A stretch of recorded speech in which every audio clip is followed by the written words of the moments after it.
hablando de las obras que Dios hace, de aquello que a Él le gusta hacer en la vida de cada persona. Pues hoy vamos con otro personaje. Y hoy hubiese querido predicar al personaje que va a ser el próximo domingo, pero dije no puedo adelantarme y predicar al siguiente personaje si no doy primero al que vamos a ver hoy. Es muy importante conocer la vida y el cambio, la reseteada que Dios le dio, el nuevo comienzo, la nueva oportunidad que le brindó nada más y nada menos que a Jacob. Encontramos los inicios, los orígenes de este personaje en la historia que narra Génesis 25. Rebeca, que fue el personaje que vimos el domingo anterior y que se casó con Isaac, fueron los padres de este par de mellizos llamados Esaú y Jacob. Pero bueno, yo te conté la semana pasada que Isaac tenía 40 años cuando él se casó con Rebeca, y dice en Génesis 25 del verso al 19 en adelante que pasaron 20 años. Isaac tenía ya 60 años cuando le nacieron los mellizos. Pero ¿sabes por qué tardaron 20 años? Porque Rebeca tenía problemas para concebir. Tenía rasgos, indicios de esterilidad. Así que no podía embarazarse. Dice la Biblia que en el verso 21 Isaac oró a Jehová por su mujer, que era estéril. Y el Señor escuchó esa oración, Él la aceptó. Y tan pronto como Isaac oró al Señor, el Señor permitió que Rebeca quedara embarazada. No recuerdo, necesitaría revisarlo y no lo hice, pero creo que estos son los primeros mellizos o el primer embarazo que se narra en la Biblia de mellizos en la historia bíblica. Y bueno, eran muy singulares. El embarazo fue un tanto tormentoso. ¿Por qué? Porque Rebeca sentía mucho movimiento en su vientre, muchas patadas, muchos golpes. Ya sabemos que los niños dan golpes, ya sabemos que se mueven, ya sabemos que se encajan, y eso es normal. Pero Rebeca sentía que ese movimiento no era normal, que algo estaba sucediendo allí adentro. Y cuando ella le consulta a Dios y le dice: Dios, ¿qué está pasando? ¿Por qué me siento tan mal? ¿Por qué estos bebés se mueven tanto? Dice que el Señor le respondió: para empezar, la primera razón es que se trata de dos. No traes uno, traes dos. Y estos están peleando, están luchando adentro del vientre. Yo no sé cómo le hacían. Quiero pensar, no soy médico y espero no decir un disparate, pero creo que eran de estos bebés mellizos que vienen en la misma bolsa, porque si estuvieran en bolsa separada no habría manera de que se pelearan entre ellos. Tenían que estar en la misma bolsa para que entonces Esaú y Jacob estuvieran ahí manoteándose, pateándose. Yo no sé si se jalaba el uno al otro el cordón umbilical o qué es lo que estaban haciendo, pero traían un pleito grande. Y esto era algo profético, era una señal profética. Dios le dijo a Rebeca: la razón por la que están peleando es porque ellos representan dos pueblos que serán divididos desde su nacimiento. Un pueblo será más fuerte que el otro, y el mayor, el hijo mayor, terminará sirviendo al menor. El pueblo del mayor será un sirviente del pueblo que se forme del hijo menor. Por fin se dieron los días, se cumplieron para que diera Rebeca a luz. Y bien, como el Señor había dicho, había gemelos en su vientre. Y el primero que salió cuando le estaban ayudando en el parto fue uno rubio y velludo, rojizo también, ¿no? Dice la Biblia, como una pelliza. Era totalmente peludo. y le llamaron Esaú, que significa rojo. Y el segundo, en vez de salir aparte, normal, como se debería dar el nacimiento de los niños, salió casi inmediatamente que el primero. ¿Por qué?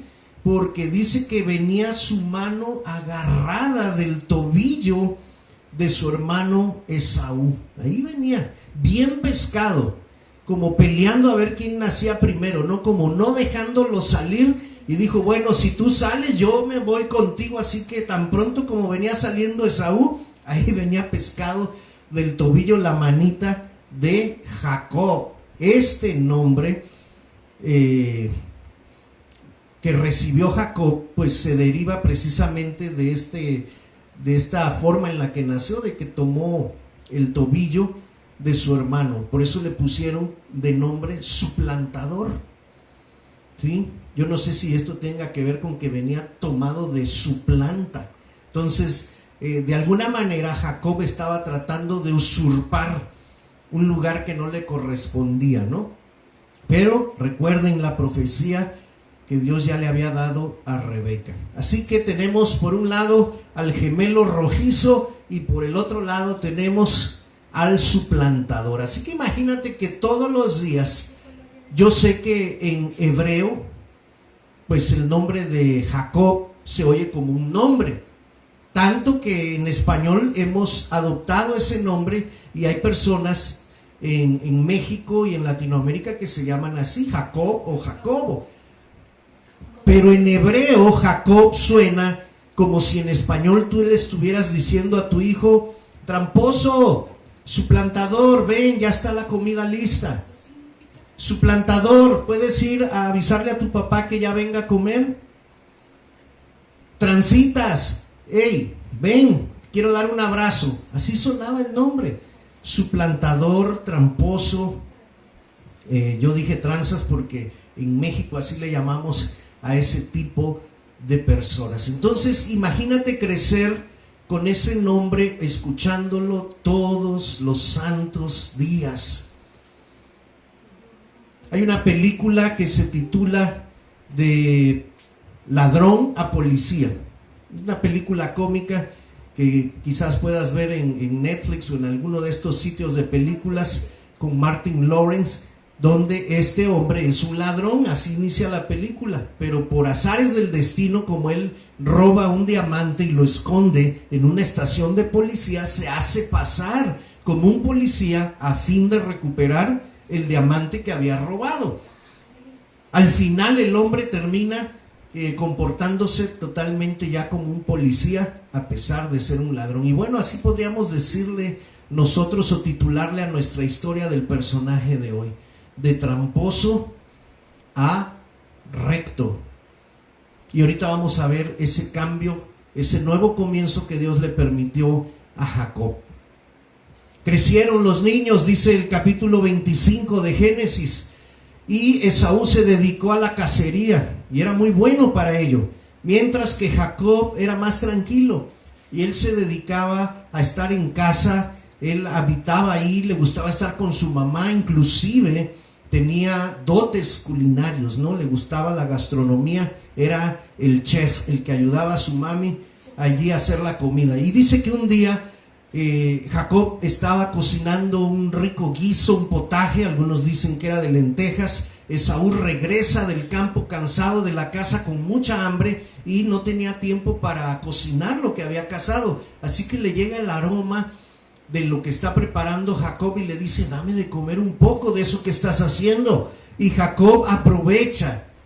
¿Por qué aprovecha? Porque esa era su naturaleza, así había nacido, así lo habían creado. Y cuando llegó el momento de manifestarse, Jacob actuó de acuerdo a su naturaleza.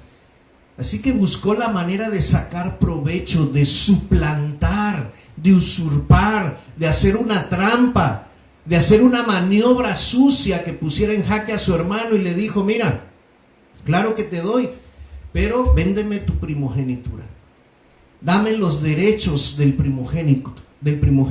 Ustedes saben que los primogénitos, los hijos primogénitos tenían doble bendición sobre el resto de los hijos, heredaban el doble, digamos que eran los privilegiados de la familia, porque aparte de heredar en lo económico, heredaban ese linaje, el nombre que llevaban de su padre, de su tribu. Así que Jacob envidiaba eso de Esaú, él lo quería para sí, y aprovechó esta oportunidad para tenderle una trampa, ponerle ahí el anzuelo a ver si lo mordía Esaú. ¿Y qué creen?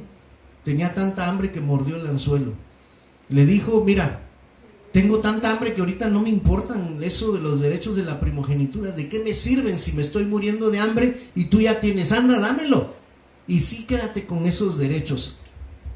Dice la Biblia que Esaú, con este acto, menospreció el privilegio del hijo primogénito, y allí empezaron los problemas, allí empezaron las rencillas, allí empezaron las amarguras. Pero el jaque mate, el golpe maestro, fue cuando ya Isaac envejeció, ya tenía más de 100 años, e Isaac se estaba quedando ciego por su edad avanzada, y entonces Isaac sabía que era el momento idóneo para cumplir con la tradición, con la costumbre de los patriarcas. ¿Cuál era la costumbre?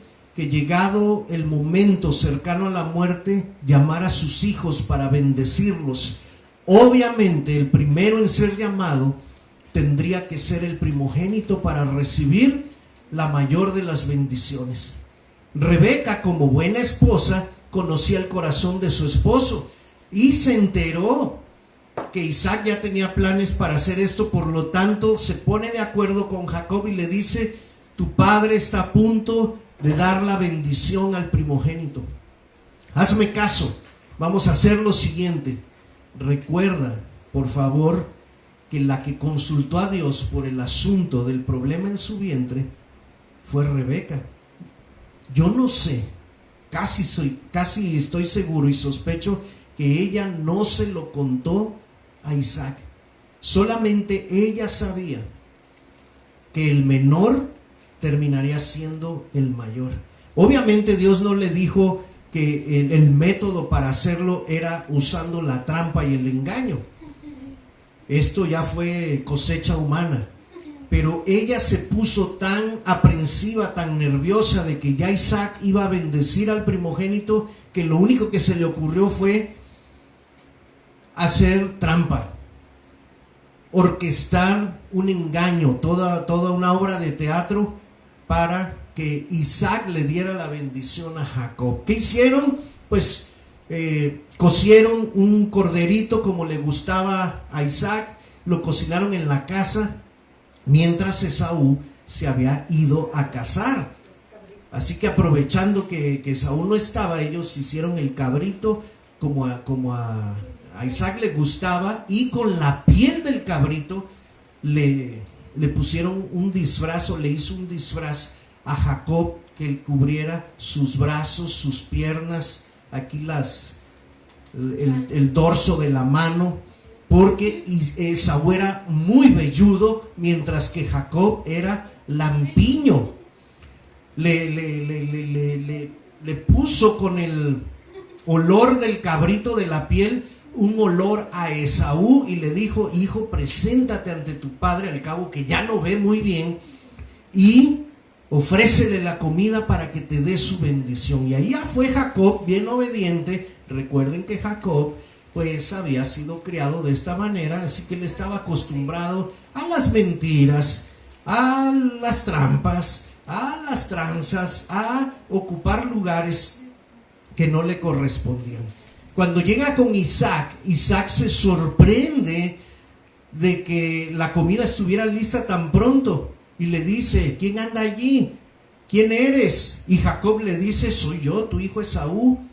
Dice: pero ¿cómo regresaste tan pronto y ya tienes preparada la casa? Y todavía Jacob, fíjense, esto ya no se lo dijo su mamá, esto ya era de su propia cosecha. Dice: es que el Señor me bendijo, el cabrito lo encontré rápido y me di prisa para traértelo, y aquí está como a ti te gusta, padre, ahora sí dame tu bendición.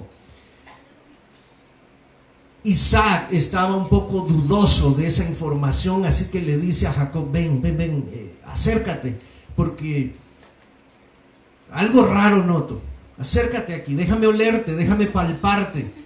Y bueno, como toda persona que ya está invidente, con su olfato empezó a olfatear y dijo, bueno, sí, el olor es de mi hijo Esaú.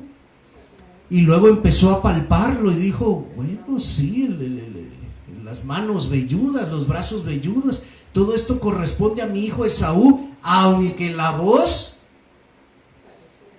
parece más bien de mi hijo Jacob. ¿Eres tú, Esaú?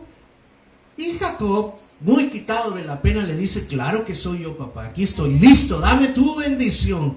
Y entonces Isaac bendice a Jacob y le da la bendición más especial que tenía, por cuanto era, según Isaac, su hijo primogénito. Ahora imagínate cómo se puso el asunto en casa cuando después de un rato, cuando ya Jacob sale muy contento con la bendición, le dice a su mamá, mami, ya mi papá me bendijo, funcionó el plan. Va regresando Esaú, y Esaú llega hasta la presencia de su padre y le dice, padre, aquí estoy, dame tu bendición. Entonces dice la Biblia que Isaac se estremeció, dijo, pero ¿cómo? ¿Quién eres tú? Soy yo, Esaú, tu hijo primogénito, aquí está mi cacería, aquí está el guiso que te he hecho como a ti te gusta, padre, dame tu bendición. Y entonces Isaac le dice, hijo, lo siento mucho, fui engañado, acabo de darle la bendición a tu hermano Jacob. Entonces Esaú se puso furioso. Recuerden también aquel asunto en años pasados donde él había menospreciado su primogenitura. Quizás en el momento que comió el potaje y las lentejas no hubo consecuencias. Acá las está pagando ahora. Y ese enojo, esa tristeza, ese desconsuelo y esa frustración se volvieron en un odio hacia su hermano. Y él decía para sus adentros, mi papá ya está viejo, pronto morirá. Tan pronto como él muera, entonces yo mataré a mi hermano. Y bueno, Rebeca también se enteró de eso. Ya saben que las mamás tienen oídos en toda la casa y se enteran de todo. Ellas saben todo. Así que no trates de ocultar nada, porque tarde o temprano ellas lo van a descubrir. Así que cuando Rebeca se entera que Esaú está planeando matar a Jacob, dice, no voy a perder a mis dos hijos, no los voy a perder. Y le dice a Isaac, despacha a Jacob, déjalo que se vaya, mándalo a buscar una esposa entre mis parientes, porque no quiero que suceda lo mismo que ha hecho Esaú. ¿Por qué? Porque Esaú ya se había casado con mujeres cananeas y eso había causado fastidio entre la familia de Isaac y Rebeca. Así que, bueno, Isaac bendice una vez más a Jacob y le da la encomienda de que se vaya allá a la tierra de Harán, donde vivía Betuel, donde vivía Labán, personajes que conocimos en la historia anterior. Y Isaac le dice a Jacob específicamente, búscate una esposa de las hijas de tu tío Labán. Y entonces Jacob emprende el viaje, y aquí es donde viene lo importante, hermanos. Aquí es donde viene el reseteado, el nuevo comienzo.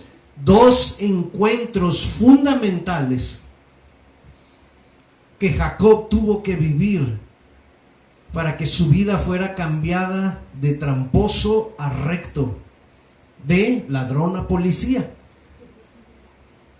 Salió pues, ya estamos en el capítulo 28, si es que tú vas siguiendo lectura.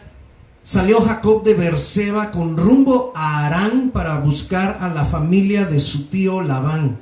Y dice que llegó a cierto lugar y allí decidió pasar la noche. Se quedó dormido allí porque el sol ya se había puesto y no podía continuar su viaje. Y tomó unas piedritas de aquel paraje, dice, y las usó de almohada como cabecera y se acostó en ese lugar. ¿Qué sucedió allí? Dice que en un sueño Jacob vio una escalera que estaba apoyada en la tierra y que el otro extremo de la escalera tocaba el cielo y que ángeles de Dios subían y descendían de esa escalera. Y entonces vio a Jehová que estaba en lo alto de aquella escalera y le decía: yo soy Jehová, el Dios de Abraham tu padre y el Dios de Isaac.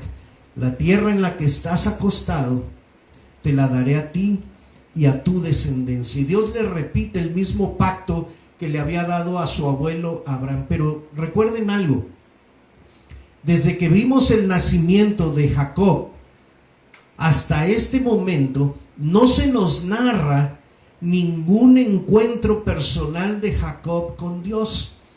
Esto no quiere decir que Jacob no haya escuchado el nombre de Jehová antes. Por supuesto que su papá o su mamá le contaban historias y hablaban acerca de cómo Dios sacó al abuelo Abraham de la tierra de Ur de los caldeos. Jacob sabía de oídas acerca de Dios, pero nunca había tenido un encuentro personal con él. Por eso el Señor, como ya lo hemos dicho, toma la iniciativa cuando Dios quiere hacer un cambio en la vida de una persona, porque Él tiene un plan mayor para la vida de esa persona y necesita que esa persona cambie. Entonces Dios toma la iniciativa. Fue Dios quien se metió a los sueños de Jacob y se reveló a él e hizo pacto con él, de tal manera que dice el verso 16 que cuando Jacob despertó de su sueño dijo: ciertamente el Señor está en este lugar y yo no lo sabía. Y dice que Jacob tuvo miedo. Este lugar es terrible porque no es otra cosa más que la casa de Dios. Dios vive aquí. Y además no solo es la casa de Dios, esta es la puerta del cielo. Así que esa noche Jacob ya estaba inquieto, temeroso. Él nunca había tenido un encuentro directo, íntimo, personal con el Señor. Cuando se levanta, dice que tomó de las mismas piedras que había puesto de cabecera y la alzó por señal y derramó aceite encima de aquella piedra y llamó a aquel lugar Betel. Betel significa casa de Dios. Y allí Jacob habló con Dios por vez primera. Allí Jacob, digamos, se convirtió en un seguidor del Señor. Y así como Dios le había revelado el pacto que había hecho con su abuelo, ahora Jacob hace un voto, una promesa y le dice: Señor, tú sabes quién soy. Tú sabes porque estoy haciendo este viaje. Tú sabes todo lo que he hecho en el pasado. Si tú vas conmigo y me guardas en este viaje en el que voy y me dieres sustento, pan para comer y vestido para vestir, y me permites volver en paz a la casa de mi padre, entonces tú serás mi Dios. Y esta piedra que he levantado y sobre la cual he derramado aceite, que la he consagrado a ti, será la señal. Y de todo lo que tú me dieres, de la manera en que tú me bendijeres, yo apartaré mi diezmo para ti. Allí está el primer encuentro, hermanos. Sin un Betel es imposible que haya un cambio en nuestra vida. Esta naturaleza con la cual nació Jacob, una naturaleza inclinada a la mentira, al engaño, al mal, al pecado, a la trampa, a la suplantación, no puede ser removida con solo fuerza de voluntad. No puede ser removida con irte al extranjero, con hacer un viaje, no puede ser quitada porque te vas a casar. El único que puede quitar esa vieja naturaleza, como dice nuestro texto insignia, esa ropa vieja, es Jesucristo, es Dios mismo. Y Dios tenía planes por cuanto había hecho un pacto con Abraham y había hecho un pacto con Isaac. Y había profetizado que el menor sería el que continuaría con ese pacto vigente. Por lo tanto, el Señor ya había escogido a Jacob. Y Él se revela, toma la iniciativa para que empiece a darse ese cambio en la vida de quien habría de convertirse en el patriarca de la nación que Dios tenía en mente formar. De hecho, esa nación lleva el nombre de este patriarca. Pero bueno, la historia continúa. Después de Betel llega Jacob allá con el tío Labán, y no quiero meterme a esa historia porque eso lo voy a compartir en el próximo domingo. Solo quiero decirte que el tiempo pasó. Jacob no se quedó 1 año ni 2 años en la tierra de Harán con su tío Labán. Fueron muchos años los cuales él se quedó allí. ¿Para qué? Para poder casarse, para poder tener los derechos de poder matrimoniarse con Lea y con Raquel. Obviamente, los que conocen la historia saben que él no iba por Lea, él se enamoró de Raquel. Y bueno, ya contaremos eso a detalle. Resulta que pasan los años y entonces llega el momento en el cual Jacob dice: ya he servido a Labán por muchos años, es tiempo de que emprenda el viaje de regreso a casa de mis padres. Ahora Dios ya me ha bendecido con familia, con hijos, con esposas, tengo mucha riqueza, es tiempo de regresar. Pero todavía estaba el detalle allí de Esaú. Así que Jacob sabe que algo tiene que suceder para que él pueda regresar en paz a la casa de sus padres. Y él prepara un encuentro con su hermano Esaú. Él le pide que se puedan ver y Esaú acepta. Recordarás que en el primer viaje, cuando va de salida de casa, Jacob va huyendo, va lleno de temor, y allí Dios se encuentra con él. Ahora Jacob regresa, no huyendo, pero sí continúa el temor porque hay un asunto que no se ha resuelto, un asunto familiar. Hay que hacer la paz con Esaú. Antes de que se pueda dar ese encuentro, Dios vuelve a encontrarse con Jacob. Antes, la noche antes de que se dé esa reconciliación, Jacob le dice a Lea y a Raquel: por favor, ustedes adelántense, apártense de mí, llévense el ganado, llévense a los niños y déjenme solo. Yo los alcanzaré. Dice el capítulo 32 del verso 22: se levantó aquella noche, tomó sus 2 mujeres, sus 2 siervos, sus 11 hijos y pasó el vado de Jaboc. Los tomó pues e hizo pasar el arroyo a ellos y a todo lo que tenía, pero Jacob se quedó solo. Jacob se quedó solo. Y dice la Biblia, ahí en el verso 24, que esa noche recibió una visita. Y esa fue una visita especial, una visita sobrenatural. Un varón angelical se enfrentó a él, luchó con él. Le llevó toda la noche, porque dice que luchó con el varón hasta que rayaba el alba. A punto de amanecer, toda la madrugada, Jacob y aquel varón lucharon. Dice, y cuando el varón vio que no podía con él, tocó en el sitio del encaje de su muslo y lo descoyuntó, de tal manera que Jacob cojeaba. Y le dijo el varón: déjame porque ya va a amanecer, me tengo que ir. Jacob le respondió: no te dejaré hasta que no me bendigas. Hasta que no me bendigas. Este es un momento crítico en mi vida. Me fui de la casa de mis padres siendo una persona.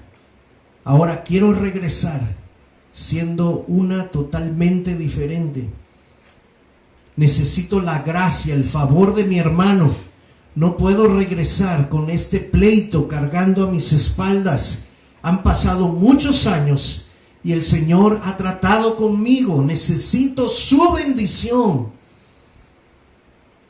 Y es extraño porque el varón aquel que había luchado con Jacob no le dice: está bien, yo te voy a bendecir, y no declaró una bendición. Lo que le dice es: ¿cómo te llamas? Y él le respondió: soy Jacob. Ese era el nombre con el que era conocido hasta ese momento. Y aquel varón le dijo: no se dirá más tu nombre Jacob.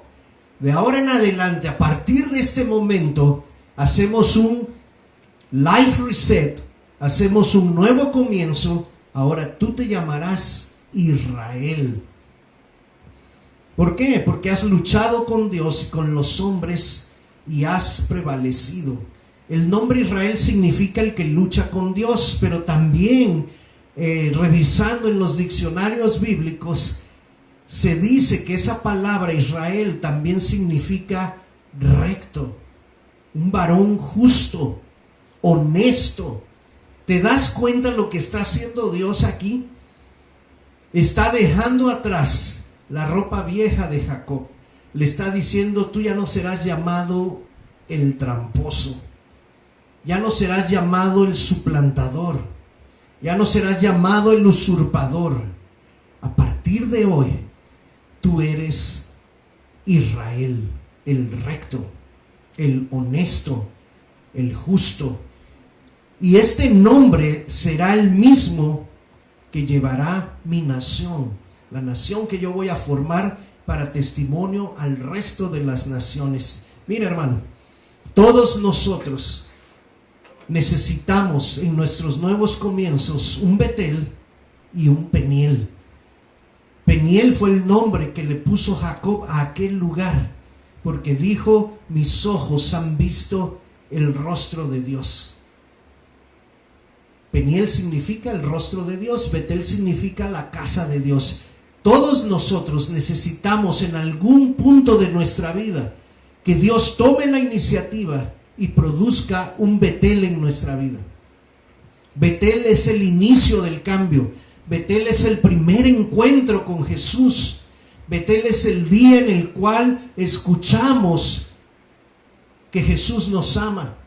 Betel es el día en el cual dejamos de conocer a Dios solo de oídas y lo empezamos a conocer desde la intimidad de nuestro corazón. Pero pasado el tiempo, Betel necesita un refuerzo, necesita su equilibrio, su otra parte. Necesita el Peniel.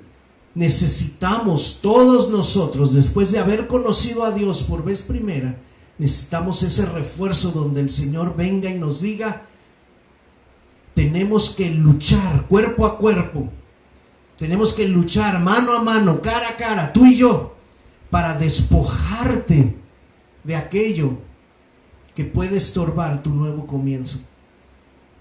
Eso fue lo que sucedió aquella madrugada.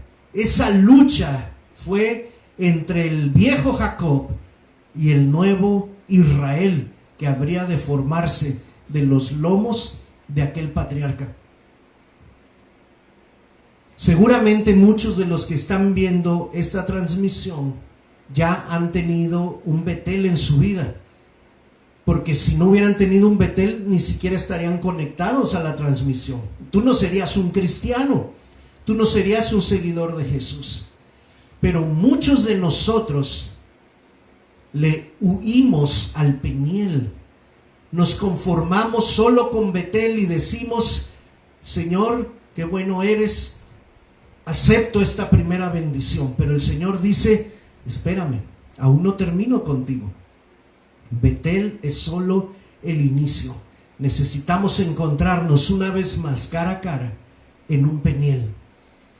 Y bueno, los Penieles en nuestra vida, esos sí pueden repetirse una y otra vez, porque son los que nos ayudan a despojarnos de nuestro egoísmo, a despojarnos de nuestra naturaleza pecaminosa. El Peniel es necesario para que Dios nos pueda usar en plenitud y nos pueda usar totalmente consagrados a Él. A Jacob le quedó una cojera de por vida. Nunca más volvió a caminar igual. La señal de aquel encuentro en Peniel fue que Jacob cojeaba un poquito. Imagínate, a cada paso que Jacob daba, él recordaba aquel encuentro con aquel varón celestial. Él recordaba aquel Peniel y decía: no debo volver atrás, no debo volver a ser Jacob, ahora yo soy Israel y el Señor tiene propósitos para mí. Dios tiene propósitos para ti también, pero Él quiere tener ese Peniel contigo. Ya no huyas, ya no te escapes, quédate solo como Jacob. Deja que todo lo que te distraiga se vaya por delante, así como Jacob dijo: a ver, Raquel, tú por allá, Lea, tú por acá, cada quien agarre a sus niños, llévense el ganado, llévense siervos, ustedes cuidan y estos a estos, me voy a quedar solo. Necesitas buscar en estos días un lugar solitario donde te puedas encontrar con Dios. Y dile al Señor: Señor, es tiempo de que tengamos un Peniel. Es tiempo de que vea tu rostro cara a cara. Es tiempo de que luchemos y aunque parezca que yo gano, realmente seas tú el que gane en mi vida. Sé tú, Señor, el que prevalece. Sé tú el que luche conmigo y me derrote. Esa será la derrota más dulce que puedas experimentar, hermano, porque esa derrota traerá una bendición a tu vida aún mayor que la que tuviste en Betel. Fíjate bien, lo que nos enseña Jacob es que Dios es capaz de comenzar de nuevo con nosotros. Nos enseña que Dios es capaz de cambiar nuestros viejos hábitos, nuestros pecados y nuestra vieja naturaleza. Él nos enseña a través de esta historia que lo que Él ha prometido lo cumplirá. El Señor aún no termina con nosotros. Somos una obra en proceso de transformación, en proceso de construcción, en proceso de mejoramiento. Si ya fuiste anclado en Cristo por medio de la salvación en aquel Betel que ya experimentaste, ahora dile al Señor: yo quiero ser perfeccionado en Cristo. Trae ese Peniel a mi vida. Encuéntrate conmigo, Dios, y derrótame, porque mi derrota será mi mayor bendición. Así que ahí tienes la historia, de tramposo a justo, de suplantador a honesto, de tranza a recto, de ser una persona miserable a convertirse en una persona honorable, de Jacob a Israel. Deja que el Señor repita esa misma historia en tu propia vida. Deja que así como fuiste conocido anteriormente en el pasado por tus fechorías, por tus malas obras, ahora el Señor cambie y seas conocido por las obras que Él quiere hacer a través de ti. Él puede hacerlo. Él quiere hacerlo. La pregunta en esta mañana es: ¿tú también lo quieres? ¿Tú también deseas ser una persona diferente, anhelas con todo tu corazón que el Señor venga y luche contigo, te derrote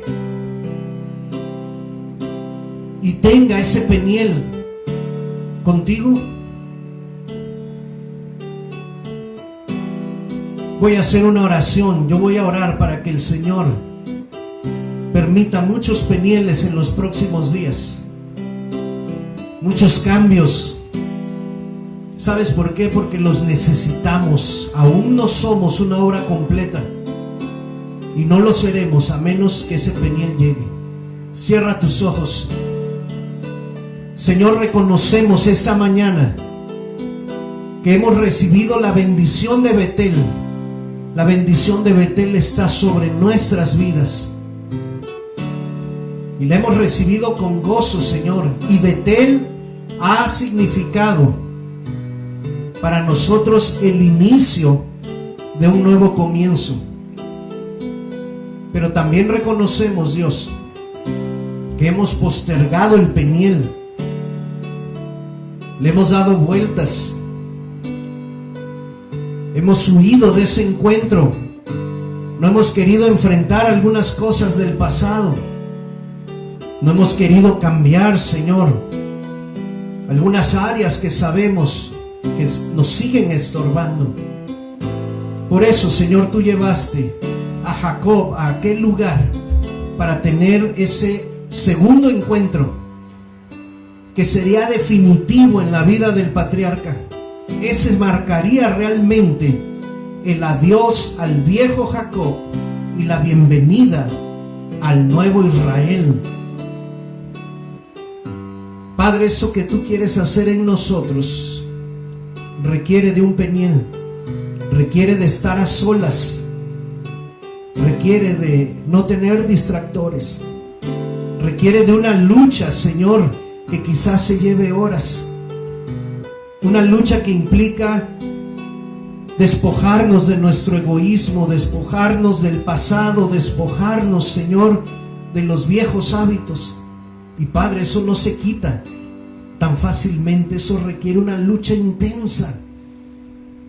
Encuéntrate con nosotros, Señor, como lo hiciste con Jacob. Hiérenos para poder tener vida. Derrótanos para ser bendecidos. Padre, oro para que haya muchos encuentros penieles en la vida de mis hermanos, aquellos que están ahora mismo orando junto conmigo y que saben que tienen esta necesidad. Te ruego les des tiempo en estos días para apartarse, para estar a solas, para buscar tu rostro en lo íntimo. Y el milagro de un nuevo comienzo, Señor, puedas producir en cada uno de nosotros. Te lo ruego, Dios, en el nombre de Jesús. Amén.